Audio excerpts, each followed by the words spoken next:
دقیق ترین ابزاری که میتونه نقاط برگشت رو روی چارت انواع بازارهای مالی بهمون نشون بده بدون شک چیزی نیست به جز ابزار فیبوناچی. امروز میخوایم با همدیگه یاد بگیریم که چطوری خیلی دقیق و نقطه‌ای از ابزار فیبوناچی استفاده کنیم تا دقیقاً مشخص کنیم که قیمت از کجا میخواد برگرده و تا کجا میخواد بره. البته قبل از اینکه بریم سراغ ابزار فیبوناچی باید یه سری اصول پایه از موج شماری الیوت رو هم بلد باشیم. پس اگه میخوای با 2 تا ابزار خیلی مهم فیبوناچی و نحوه موج شماری الیوت آشنا بشی توی این ویدیو همراه من باش. سلام عرض میکنم خدمت همه دوستای خوبم و همراهای کانال یوتیوب و تلگرام کوین وی هاب. من مسعود هستم. این 5مین قسمت از دوره تحلیل تکنیکال به زبون ساده است.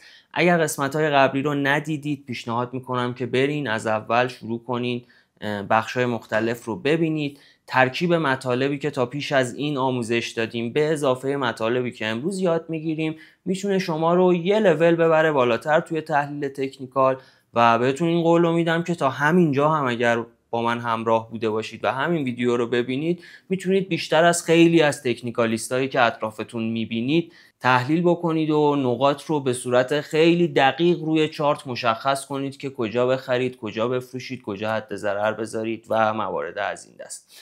بیشتر از این وقتتون رو نمیگیرم، بریم سریع شروع کنیم آموزش امروزمون. خب بریم سراغ وبسایت تریدینگ ویو که تو قسمت اول که لینکش هم براتون گذاشتم و معرفیش کردم توی یه قسمت به صورت کامل باز میکنیم. چارت مورد نظرمون حالا BTC USDT رو میزنیم، پیر بیت کوین به تتر رو میخوایم که برامون باز بشه تا شروع کنیم آموزش امروزمون رو.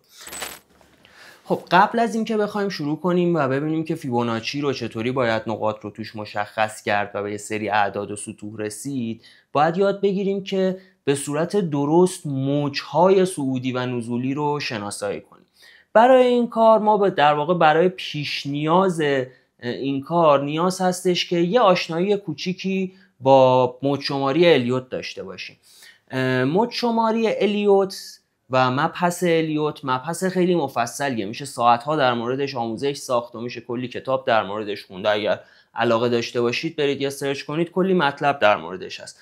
ولی خب ما خیلی نمیخوایم روش ریز بشیم، میخوایم فقط یه سری نکات مهم رو که برای ما کاربرد داره رو بگیم تا یاد بگیریم که چطوری موجها رو تشخیص بدیم و همین برای ما کفایت میکنه برای اینکه بتونیم توی بازار کریپتو تحلیلمون رو انجام بدیم و استراتژیامون رو پیاده سازی کنیم. خب فرض کنید ما یک موج صعودی داریم، مثلا به این شکل یک روند در واقع صعودی داریم. منظورم از موج روند بود. الیوت در واقع منطق موج شماریه. حالا یه سری موجهای اصلی داریم، یه سری موجهای فرعی و یه سری ریز موجها داریم. حالا الان نمیخوایم وارد اون بشیم، به مرور در آینده تو ویدیوهای بعدی که میبینیم، تو تحلیل‌هایی که در آینده میذاریم، هر نکته‌ای که باشه اضافه میکنم و میگم. ولی صرفا فعلا این نکته رو بدونید که الیوت یک منطق 5 موجیه. یعنی میگه که آقا یک روند از 5 مرحله تشکیل شده و این 5 مرحله رو اگر درست تشخیص بدی و بدونی که کجای این 5 مرحله قرار داری، احتمالا میتونی آینده قیمت رو پیش بینی کنی. برای اینکه از ابزارش هم استفاده کنیم، اینجا توی قسمت پترنز یه گزینه هستش الیوت ایمپالس ویوز. روی این که بزنیم ببین موج کف موج میگیم آقا قیمت از کجا شروع کرد بره بالا. یعنی اینجا یه نقطه‌ای بود که خریدها شروع شد و قیمت رو کشید بالا. ما اینجا رو کلیک کنیم، نقطه 0 رو بهمون نشون میده. کجا قیمت برگشته؟ خب اینجا نقطه 1 میشه اینجا. دوباره کجا قیمت برگشته؟ اینجا. 2 به همین ترتیب 3 4 5.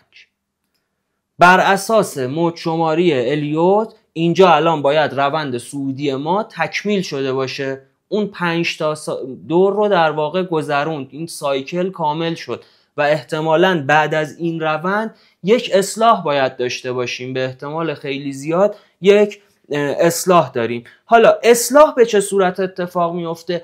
اصلاح یک در واقع حرکت 5 موجه در 3 حرکت اتفاق میفته که اون 3 حرکت هم باز اینجا اگر این رو بزنیم ببینید دومین گزینه هست الیوت کارکشن ویو که در واقع مربوط به اصلاح هست. در واقع از این نقطه اگر بگیریم این میشه نقطه صفرمون A B C.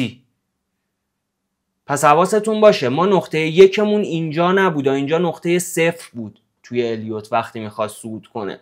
همینطور توی اصلاح این نقطه یکمون نبود، این صفره، میشه A B C و احتمالاً حالا اگر که در واقع روندمون بخواد ادامه پیدا کنه احتمالاً دوباره از همینجا صعود و ادامه میده و قیمت میره بالا.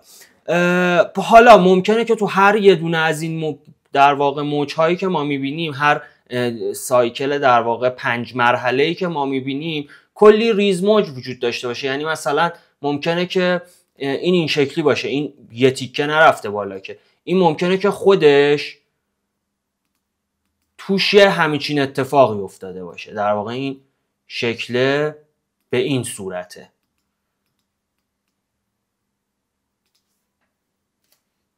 یعنی ما علاوه بر این که اینجا یه دونه تونستیم موج شماری کنیم، میتونیم اینجا هم دوباره بیایم موج شماری کنیم، دوباره بیایم اینجا الیوت 5 تاییمون رو انتخاب کنیم. این میشه صفرمون، 1 2 3 4 5 و گفتیم بعدش میشه اصلاح.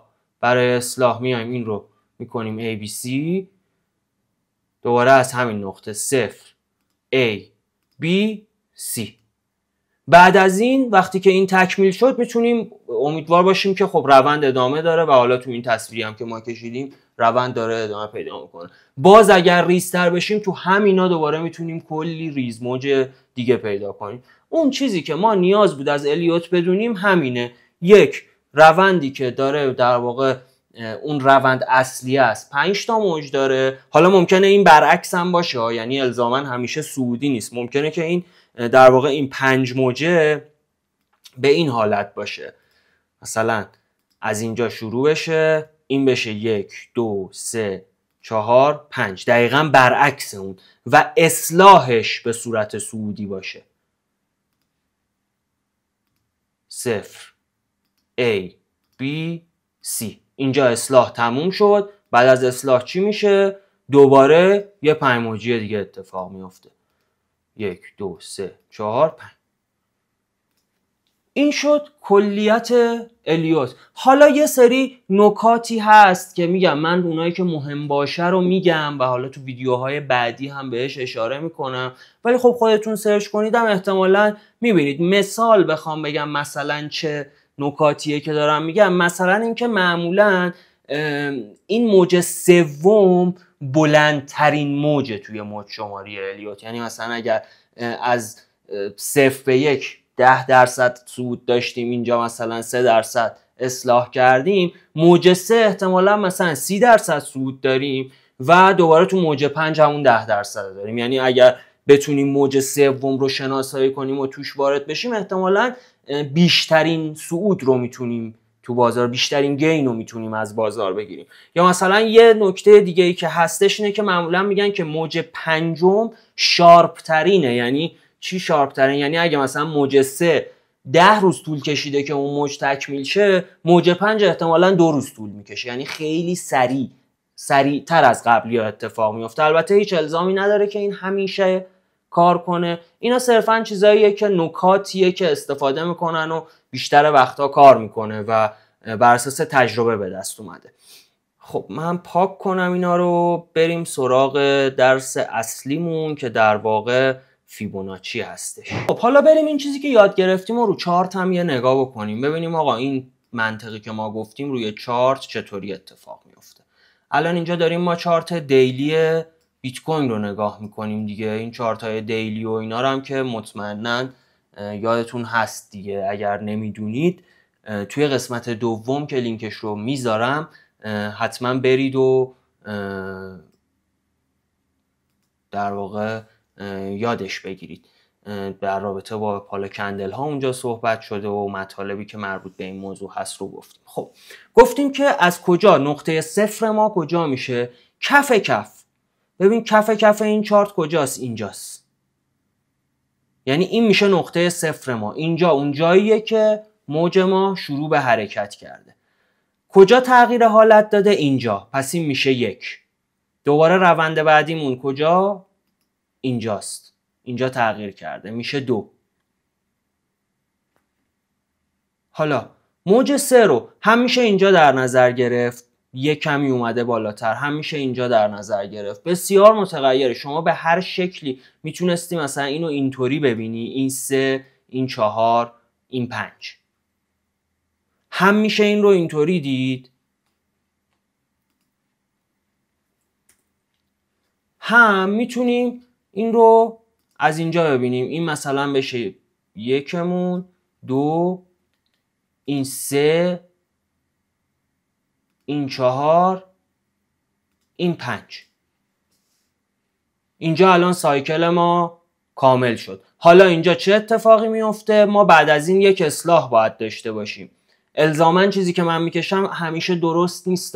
در واقع این رو دارم همینطوری میکشم. شما هم احتمالاً باید بیایید کار کنید و ببینید که این موج‌ها رو چطوری میتونید بکشید. به 30 مدل میتونید این موج شماری رو انجام بدید. حالا ما اینو اینطوری کشیدیم. خب میخوایم ببینیم که این اصلاحش تو چه مرحله‌ایه. اگر اینجا صفرمون باشه، اینجا A میشه، اینجا B میشه. پس میشه گفت احتمالاً ما تو آخرین مرحله، یعنی ببین A و B مون اتفاق افتاده توی دوره اصلاحی. یعنی الان ما تو دوره C هستیم. حالا ممکنه همینجا C بوده باشه، همین نقطه 76000 و روند اصلاحی بیت کوین تموم شده باشه و قیمت بره بالا. ممکن هم هست نه، این حالا یه بالایی زده ولی خب مثلا C بیاد تا اینجا، یعنی موج من اینجا تموم شه و بره بالا. اینکه چطوری این نقطه رو میخوایم پیدا کنیم و حدس بزنیم این دقیقاً اون نقطه کجاست، این اونجاییه که باید از فیبوناچی کمک بگیریم. پس فهمیدیم دیگه اینجا ما 5 تا موج داشتیم، حرکتمون رفت بالا تموم شد. بر اساس منطق موج شماریمون، منطق الیوت، منطق 5 موجی، روند صعودی به پایان رسید، نیاز به اصلاح داره. اصلاح اتفاق افتاد و احتمالاً بعد از این C که باید نقطهش رو به کمک فیبوناچی در واقع استخراج کنیم، دوباره یک 5 موجی دیگه شکل میگیره رو به بالا و این روند در واقع حرکت میکنه. این شد کلیت الیوت. حالا هر جای دیگه این شکل هم اگر بخوایم اینجا هم مثلا میتونستیم بگیریم این A باشه، مثلا این B، در واقع این 1، 2، 3، مثلا 4، 5 میتونست اینطوری هم باشه. هر جای این چارت که بخوایم نگاه کنیم میتونیم این موج شماریه رو انجام بدیم. خب حالا که فهمیدیم این موج ها چی ان و چطوری شکل میگیرن و چند مرحله دارن، بیاید بریم سراغ فیبوناچی. خب فیبوناچی تعاریف خیلی زیادی داره، یه منطق ریاضیه، توی خیلی جنبه های مختلف علوم مختلف کاربرد داره و توی ترید هم ما ازش استفاده میکنیم. خیلی نمیخوام بیام ریز بشم که آقا اصلا فیبوناچی چیه و یه شخصیتی بوده اومده فلان چیز رو کشف کرده و اینا رو ما کاری نداریم. اگر علاقه‌مند بودید میتونید برید سرچ کنید و ببینید که چی هست، این فیبوناچی از کجا اومده. ولی فیبوناچی به زبون ساده یه سری اعداده، یه دنباله‌ای از اعداده که در واقع این اعداد برای ما روی چارت اهمیت دارن. ما با شناسایی این اعداد که حالا اینجا به صورت درصد هستش، با شناسایی این درصدها میتونیم این نقاط رو که گفتیم 1، 2، 3، 4، 5 یا ABC اصلاحی، میتونیم این نقاط رو تخمین بزنیم که از کجا قراره که این اصلاح صورت بگیره، یا اگر مارکت حالا مثلا روندش رو خواست ادامه بده تا کجا قراره ادامه بده. برای این کار از ابزار فیبوناچی استفاده میکنیم. خب فیبوناچی هم حالتهای مختلفی داره. ببینید اینجا از بالا سومین گزینه اگر روش نگه دارید میبینید اینجا اینا انواع و اقسام مدل های فیبوناچی هن که شما میتونی فیبوناچی زمانی بندازی فیبوناچی و به حالتهای مختلف میتونی استفاده کنی. حالا ما توی این آموزش صرفا میخوایم فیبوناچی 2 نقطه‌ای و 3 نقطه‌ای رو بگیم. همین هم کفایت میکنه برای اینکه شما بتونی نقطه پیدا کنی، نقطه بزنی و ترید کنی و نیاز نیست الزاما همه اینا رو بلد باشی. اگر فرصتی باقی بود در آینده سراغ سایر حالتهای فیبوناچی هم میرم، ولی خب تو این قسمت فیبوناچی 2 نقطه‌ای و 3 نقطه‌ای برای ما کفایت میکنه. اول بریم سراغ فیبوناچی 2 نقطه‌ای. خب ما فهمیدیم که موج چیه، چطوری باید موجها رو تشخیص بدیم، سایکل ها رو تشخیص بدیم. حالا باز بخوام به زبون خیلی ساده بگم، موج میشه این کف پایین ترین نقطه تا این بالاترین نقطه که رونده به پایان رسیده. اگر ما اینجا رو انتهای روند در نظر بگیریم، حالا اینجا یک کمی رفته بالاتر، مثلا اینجا رو انتهای روند در نظر بگیریم و اینجا رو ابتدای روند در نظر بگیریم، این 5 مرحله داشته دیگه. حالا میخوایم ببینیم که اصلاحی که بعدش تو 3 تا موج قراره اتفاق بیفته تا کجا احتمال داره که بیاد بره بالا. برای این کار میایم ابزار فیبوناچی 2 نقطه‌ایمون رو انتخاب میکنیم. نقطه اولمون 0 فیبوناچیمون میشه اینجا بالاترین نقطه‌ای که هست، بعد میبریم پایین. خیلی هم مهمه که حتما آهنربا روشن باشه و نوک شادو بندازید فیبوناچی رو، بسیار مهمه که اگر بخوایم دقیق اعداد در بیاریم. اینجا هم میشه پایین ترین نقطه یکمون. اینجا به ما میبینید یه سری سطوح میده. حالا من یه سری تنظیماتی هست که الان به شما میگم، خیلی هم باز نمیخوام دقیق بشیم که آقا این تنظیمات دقیق چیه، ولی خب در حالت عادی اولین بار که فیبوناچی رو میندازید روی تریدینگ ویو این شکلی میبینید. ولی خب من میام الان یه سری تغییراتی میدم، شما هم میتونید این تغییرات رو اعمال کنید که راحت تر بتونید از این ابزار استفاده کنید. اولا که extended lines right رو میزنم که این به سمت راست ادامه پیدا کنه، چون در آینده قراره قیمت به این برسه دیگه. این اعدادی که میبینید همون دنباله اعداد فیبوناچیه که بهتون گفتم، سطوح مختلفیه که بهتون گفتم. توی بازار کریپتو نیاز نیست همه این سطوح فعال باشه، خودش هم اگر ببینید یه سری سطوحش غیر فعاله. حالا ما میایم میگیم کدوما مهمه. 0 برامون مهمه، 0.382 برامون مهمه، 618 مهمه، 1 مهمه، 2.618 مهمه. اینو دیگه کاری نداریم، اینو تیکشو برمیداریم. از اون ور 236 نیم، 786 1 و 618 اینو نمیخوایم و 2. اینا عددهاییه که توی این دنباله اعداد برای ما اهمیت داره و میخوایم که این خطوط رو حتما به ما نشون بده. اینجا یه سری رنگ میبینیم، میتونیم این رنگ اینا رو عوض کنیم. مثلا این محدود 600 و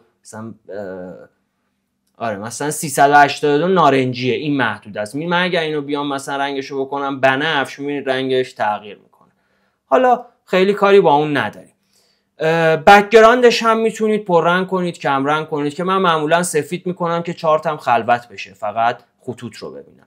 یه چیزی که بهتره که بزنید حتما تیکش رو، این تیک ریورس هست که من همیشه استفاده میکنم. تیک ریورس رو بزنید حتما و فعال باشه تا دقیق تر بتونیم اطلاعات رو بگیریم. لیبلش رو من معمولا سمت راست میندازم که این ور چارت ببینم، پشت نمونه به اصطلاح از دستش بدم. حالا سایر تنظیماتش هم هست که شما میتونی متناسب با، مثلا میتونی بگی آقا تکستش وسط باشه، کنار باشه، راست باشه، فونتش چقدر باشه. و یه نکته دیگه، این تیک فیبو levels based on log scale رو بزنید که در واقع وقتی این تیکو میزنید فیبوناچی رو بر اساس چارت لوگاریتمی میاد و تحلیل میکنه. من خودم چون بیشتر وقتا از چارت لوگاریتمی استفاده میکنم این تیکو میزنم. اگر این تیک رو زده باشید، در صورتی که چارتتون رو برگردونید از حالت لوگاریتمی در بیارید و به حالت عادی برگردونید، این خود به خود غیر فعال میشه. پس این تیکو همیشه فعال بذارید که دیگه نیاز نباشه دستکاریش کنیم. خب همونطوری که میبینیم ما موجمون رو به این حالت گرفته بودیم دیگه. یه سری نقاط گفتیم برامون مهمن. این نقطه در واقع 0.236 ببینید که اینجا یه بار اومده بهش نزدیک شده، عکس العمل نشون داده. 3 تا نقطه هست، 3 تا محدوده هست که تو بازار کریپتو برای ما اهمیتش از همه بیشتره. اینکه توی چه بازاری، توی چه چارتی، کدوم سطوح اهمیت بیشتری دارن، صرفاً با بررسی گذشته چارت میشه بهش رسید.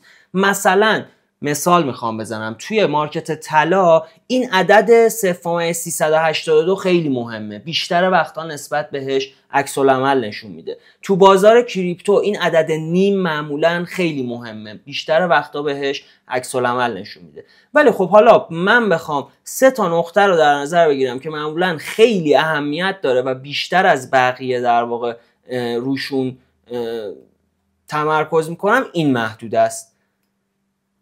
این محدوده ایه از 382 نیم و 0.618. این 3 تا خط، 3 تا سطح، 3 تا سطحی هستند که معمولا طبق چیزی که تجربه‌ای که من از بازار کریپتو داشتم، نقاطی هستن که قیمت نسبت بهشون عکس العمل نشون میده. پس میشه گفت ببین اینجا هم دقیقاً اتفاق افتاده دیگه. یه بار اومده خورده، ببینید اینجا رو ما این موجمون رو اینجا گرفته بودیم، این تقریبا شاید 20 روز قبل از اینکه قیمت برسه به اینجاست. ولی اینجا ببین روی خط 382، اینو من دیلیت کنم که ببین دقیقاً روی این رو قیمت 80,000 ببین با چه سرعتی عکس العمل نشون داده و تا 94,000 اومده.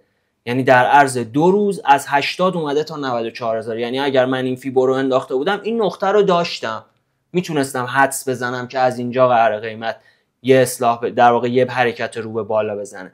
دوباره اومده پایین و الان حدس بعدی من اینه که احتمالاً قیمت تا این محدوده نیم هم میاد پایین. یعنی طبق اون مود شماری الیوتی که در واقع قسمت اصلاحی کردیم، گفتیم اینجا صفرمون بود دیگه، اگر این رو بگیریم 1، این بالایی که زده این میشه 2 و 3 مون بعیده که اینجا این وسط معرکه این 3 بوده باشه، خیلی بعیده، شاید هم بوده ها، بالاخره توی محدود است.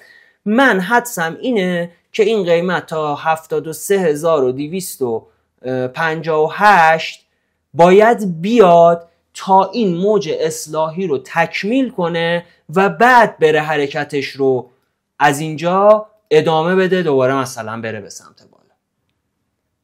حدسه، ممکنه هم از اتفاق نیفته، این الان توی اون محدوده‌ای که باید می اومده. ولی خب به احتمال خیلی زیاد من فکر میکنم اگر من میخواستم معامله باز کنم روی این چارت، صبر میکردم توی این محدوده معاملم رو باز میکردم و اینجا رو سی رو تموم شده نمیدیدم. فکر میکنم که سی به این نقطه میرسید.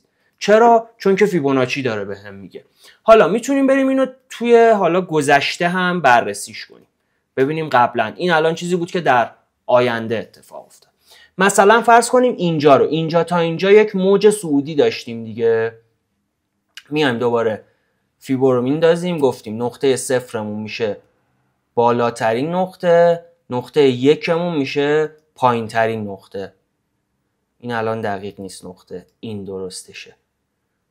خب میبینید من اون تنظیماتی که دفعه قبل انجام دادم دیگه تا وقتی که استفاده میکنم اینجا سیوه. حالا ببینید این موج چطوری در واقع عکس العمل نشون داده. این که اون خط یکی از سطوحیه که گذاشته بودیم که ما گفتیم اونقدر برامون مهم نیست، ولی خب سطح مهمیه. ببینید اومده نسبت بهش عکس العمل نشون داده. دوباره اومده این خط رو ببینید 382 دوباره بهش عکس العمل نشون داده، رفته بالا. باز اومده پایینتر روی نیم، دوباره عکس العمل نشون داده. دوباره اومده پایین، دقیقاً میبینی؟ یعنی اگر من این موجم رو درست شناسایی کرده بودم و این فیبومو اینجا انداخته بودم، ببین 1 بار، 2 بار، 3 بار و حالا اینو دیگه 4میه رو اصلا در نظر نمیگیریم. 3 بار میتونستم نقطه‌ای پوزیشن لانگ بگیرم، 3 تا خرید بزنم و بفروشم و سود کنم. پس میشه اطمینان داشت به این ابزار فیبوناچی. باز میشه عقب‌تر رفت. حالا بذار من مثلا یه دونه برعکسشو در نظر بگیریم که مثلا یک حرکت به اصطلاح منفی. خب من میام میگم که خب موج من بالاترین نقطم اینجاست، پایینترین نقطم اینجاست. پس این میشه 0، این میشه 1. این موجم بوده. ببینید دقیقاً اومده. حالا این 236 که گفتیم اون قدم مهم نیست، باز عکس العمل بهش نشون داده ولی نه اونجور. ولی دقیقاً اومده روی 0.382 یه عکس العمل نشون داده، قیمت برگشته. دقیقاً این برای که قیمت از 22,000 در عرض 3 روز اومده رسیده به 18,000. دوباره اینجا رو ببینید دقیقاً روی نیم عکس العمل نشون داده و باعث شده قیمت از 23,700 بیاد برسه به 20,700. 3,000 تا انداخته. دوباره اینجا رو ببینین روی 618 هزارم در واقع حدوداً روی این قیمت. البته اینجا هم اینم من دقیق ننداختم، دقیقش میشه این. اومده توی این محدوده، باز دوباره عکس العمل نشون داده. پس در واقع ما و اگر بیایم موج رو درست شناسایی بکنیم، یا مثلا یکی دیگه اینجا میام فیبومو میزنم، میگم آقا این یه موج صعودیه دیگه، از اینجا شروع شده، موج صعودیه از اینجا شروع شده تا اینجا. پس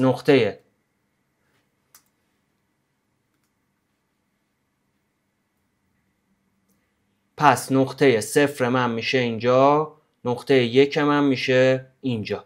باز اینجا رو نگاه کنید کجا اصلاح داده؟ دقیقاً توی این نقطه 318 صدام از 25,000 رفته تا 28,000. باز دوباره تو محدوده حدوداً نیم اومده از 24,000 حرکت کرده رفته رو 31,000. یعنی باز من رو این موجم میتونستم از ابزار فیبوناچی استفاده کنم و نقاطم رو پیدا کنم. حالا ببینید یه نکته هم در نظر بگیرید، فیبوناچی تقریبا یه سری محدوده داره، در واقع یه سری خط به شما میده. ما باید این ابزار رو با چیزایی که قبلا یاد گرفتیم ترکیب کنیم. مثلا چی؟ تو قسمت 4 که اگر دیده باشید ما حمایت ها و مقاومت ها فهمیدیم که چی هن دیگه، چطوری حمایت مقاومت های استاتیک رو بکشیم. مثلا این نقطه یه نقطه‌ایه که قیمت داشته می اومده بالا، اینجا یه کندل قرمز زده دیگه.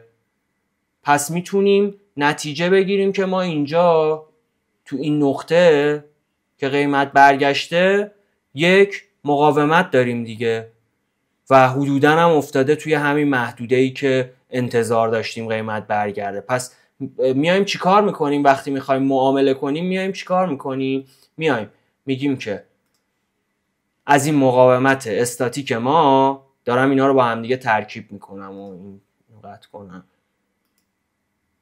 تا نیم، تا اون محدوده‌ای که فیبوناچی برام تعیین کرده، اینجا میشه محدوده خرید من اینجا رو شناسایی میکنم. قیمت که وارد شد مثلا تو این نقطه تو حدود 25,000 خرید میکنم و حد ضررمو میذارم کجا؟ حد ضررمو میذارم یه ذره پایینتر از این محدوده نیم، یعنی مثلا رو 24,500 24,600. چرا؟ چون من میگم اگر این نیمه رو بشکنه احتمالاً تا سطح بعدی که حدود 23,270 میره. پس من رو همون 24,600 میبندم و منتظر میمونم رو 23,000 یه معامله دیگه باز کنم. ولی خب اینجا این یه نقطه‌ایه که هم یه حمایت استاتیک داریم، هم حدوداً تو محدوده نزدیکای محدوده 50% فیبوناچیه. پس میتونستم اینجا بیام یه لانگ بگیرم. حالا اینو مثلا ممکنه شما بیای اصلا به جای این بیای خط روندا رو یاد گرفتیم دیگه توی جلسه سوممون، مثلا بیایم اینجا ما یه خط روند بکشیم بگیم این خط روندمونه، درسته؟ حالا بر اساس این خط روند، البته اینو اگر بکشیم این با این نمیخونه، این یه مقدار آینده تر رو نشون میده. مثلا خط روندمون رو بیایم از این بگیریم به این، ببین بازم دقیقاً اگر این خط روند رو کشیده بودیم، اینم دقیقاً همین نقطه رو داره نشون میده. یعنی یه نقطه طلایی اینجا، هم داره خط روند به همون سیگنال خرید میده، هم داره فیبوناچی به همون سیگنال خرید میده، هم داره حمایت استاتیک به همون سیگنال خرید میده. 3 تا سیگنال خرید داریم. پس با خیال راحت میتونیم اینجا لاین بگیریم و ببینید این چیزی که ما داریم رو چارت میبینیم دیگران هم میبینن. ببین دقیقاً از این نقطه کلا فقط کندل سبز بوده تا 31000 با شدت رفته بالا. یعنی ما میتونستیم اینجا از 25000 تا 31000 با خیال راحت با هر کدوم از این ابزارهایی که تا الان یاد گرفتیم این نقطه رو پیدا کنیم و یه سود خوب بگیریم. خب این شد در واقع فیبوناچی 2 نقطه‌ای. حالا یه نوع دیگه ای هم هست که بهش میگم فیبوناچی 3 نقطه‌ای. این کجا استفاده میشه؟ ما الان دیدیم دیگه، ما گفتیم که با این ابزار فیبوناچی که یاد گرفتیم اومدیم گفتیم احتمالاً رو محدوده حدوداً 73000 مثلا قیمت قراره برگرده بره بالا، موج 30 تموم میشه. ولی حالا خب موج تموم شد، قیمت تا کجا قراره بره بالا؟ یعنی موج جدیدی که شکل میگیره دوباره 0 1 2 3 رو چطوری باید تعیین کنیم؟ برای تعیین کردن اون باید بیایم از فیبوناچی 3 نقطه‌ای استفاده کنیم که این دومین گزینه هستش. این چطوری استفاده میشه؟ توی این میایم نقطه اولمون میشه پایین ترین نقطه، نقطه دوممون میشه بالاترین نقطه و نقطه سوممون میشه نقطه‌ای که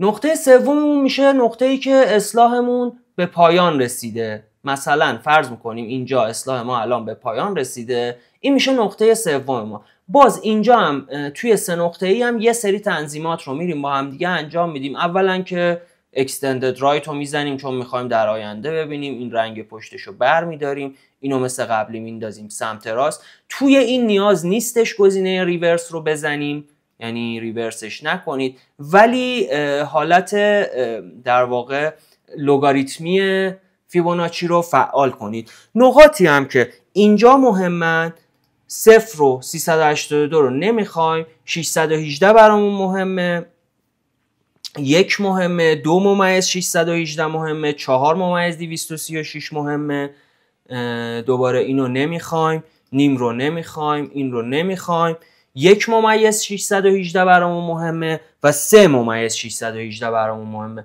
پس اینم حالا یه سیوش بکنید، یه جای یادداشت بکنید. اینم در واقع سطوح مهم ما توی فیبوناچی 3 نقطه‌ای هستند. باقی سطوح رو کاری بهشون نداریم. خب اوکی، اینو میبندیم. ببینید اگر که اینجا سی ما بوده باشه، یعنی ببین از اینجا اصلاح شروع شد دیگه، این 0 بود، مثال میزنم و این A B C فرض میکنیم که سی ما اینجا بوده، هرچند که ما تخمین زدیم حدوداً سیمون قراره تو محدوده 73000 باشه. حالا میتونیم اینم بیاریم بندازیم رو 73000. اگر این سی ما بوده باشه، ما رو 73000 که ورود بکنیم هدف هامون کجا میشه؟ بر اساس اون فیبوناچی که در واقع فیب 3 نقطه‌ای که انداختیم میشه 120000 164000 و 270000 دلار. قرار نیست بره یهو برسه به این قیمت ها، همین چیزی اصلا مطرح نیستش. ولی درسته الان ما از اینجا، اگر اینجا حرکتمون تموم شده باشه، احتمالاً هم زیاد تحلیلگرا شنیدید که قیمت بیت کوین به 120000 میرسه، به 120000 یه عددیه که خیلی مطرح میشه. اون از این به دست اومده. این اگر از اینجا حرکت کنه طی 5 تا موج، یعنی از اینجا دوباره میتونه یه دونه 0 مثلا 1 2 3 4 میتونه یه حرکت تا اینجا بزنه. حالا دوباره از اینجا یه اصلاح میده که این نقاط اصلاحی رو چطوری به دست می آوردیم؟ با فیبو که یاد گرفتیم. اینجا دوباره یه ABC اصلاح میده و دوباره یه حرکت 5 موجی دیگه 4 5 مثلا به این حالت حرکت میکنه. این که گفتم این قرار نیست این شکلی به این سرعت اتفاق بیفته ها، مثاله. این قراره که به این حالت حرکت کنه. حالا اینکه این نقاط رو به چه صورت در بیاریم به وسیله ابزارهایی که توی فیبوناچی بهتون یاد دادم و امیدوارم که یاد گرفته باشید. استفاده کردن صحیح از این موجهای الیوت و شناسایی صحیح موجها برای اینکه فیبومون رو بندازیم خیلی مهمه و لازمه که حتما این به اصطلاح آهنربامون روشن باشه. حتما از کف و سقف ها بگیریم. حالا مثلا اینو چون یکی از بچه‌ها گفته بود چرا همش رو بیت کوین تحلیل میکنیم، مثلا اینو بکنیمش اتریوم.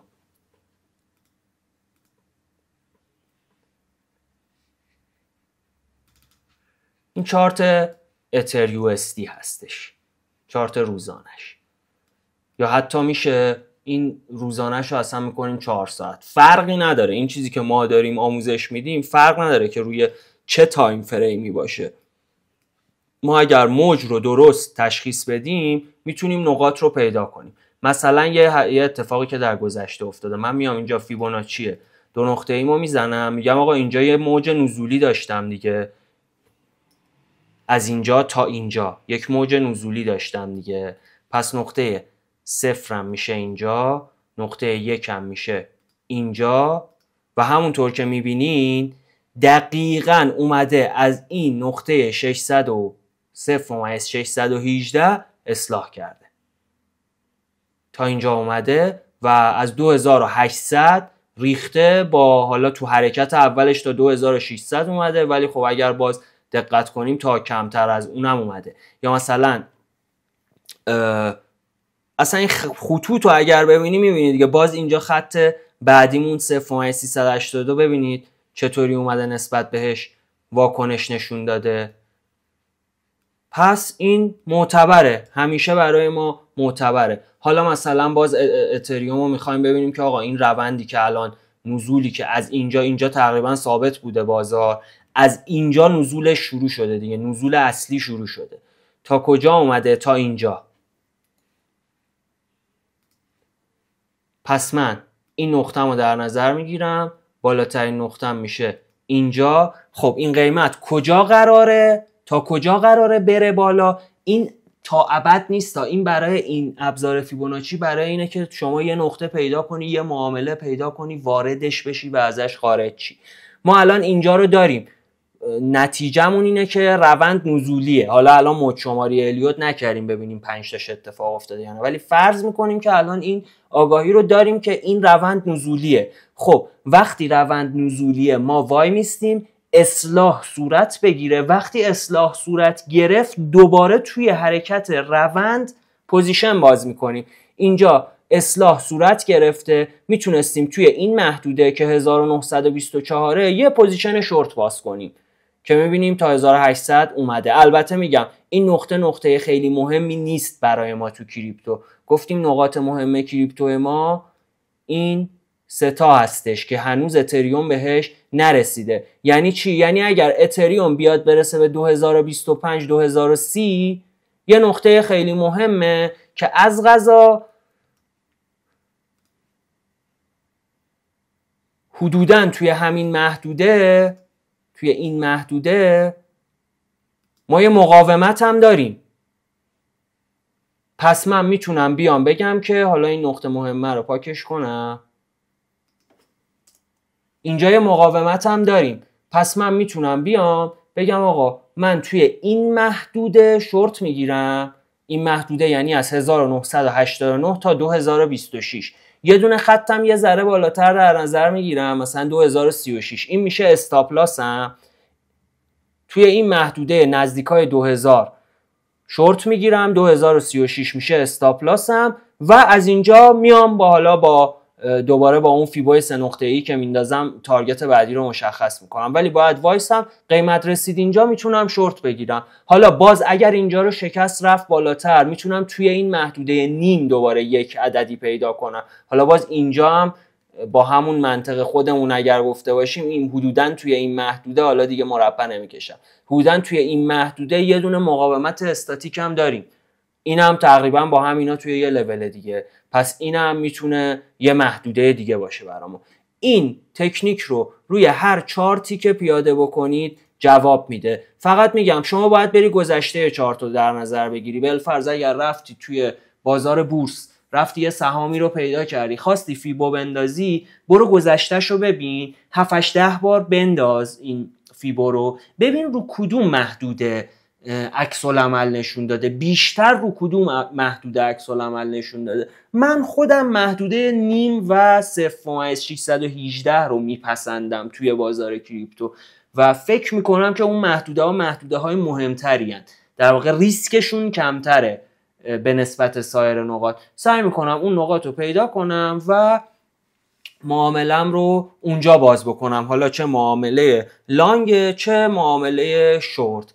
این شد کلیت قسمت دوممون. بحث فیبوناچی تموم نشده و ما تو قسمت بعدیمون میخوایم PRZ ها رو بگیم که دیگه بعد از اون خیلی دقیق تر میتونید نقطه بزنید. الان یه جورایی دیگه فهمیدید که نقاط ورود کدومه، درسته که نقاط خروج رو هم میتونید تشخیص بدید، ولی یه جورایی منطق این که نقطه ورود کجاست رو فهمیدید و اینکه چطوری پوزیشنتون رو باز کنید، استاپ لاستون رو کجا در نظر بگیرید رو فکر میکنم دیگه طی این 4-5 جلسه یاد گرفتید و تو جلسه بعدی تارگت گذاشتن رو هم خیلی دقیق یاد میگیرید و فکر میکنم بعد از اون دیگه یه تریدر حرفه‌ای باشید، دیگه از اون لول مبتدی خارج شدید اگر این 5-6 قسمت رو دیدید و از اینجا به بعد خودتون میتونید بدون نیاز به هیچ کسی تریدتون رو انجام بدید. این کلیت مباحث امروزمون بود. اگر که از این مطالب استفاده کردید برای حمایت از ما، برای اینکه به ما انرژی بدید، حتما این پست رو، این ویدیو رو لایک کنید، چنلمون رو سابسکرایب کنید و به دوستاتون هم معرفیمون کنید تا اونا هم اگر شما استفاده کردید اونا هم از این مطالب استفاده کنن و به جمع خانواده کوین وی هاب بپیوندن. امیدوارم که شب و روز خوبی داشته باشید. خدا نگهدار.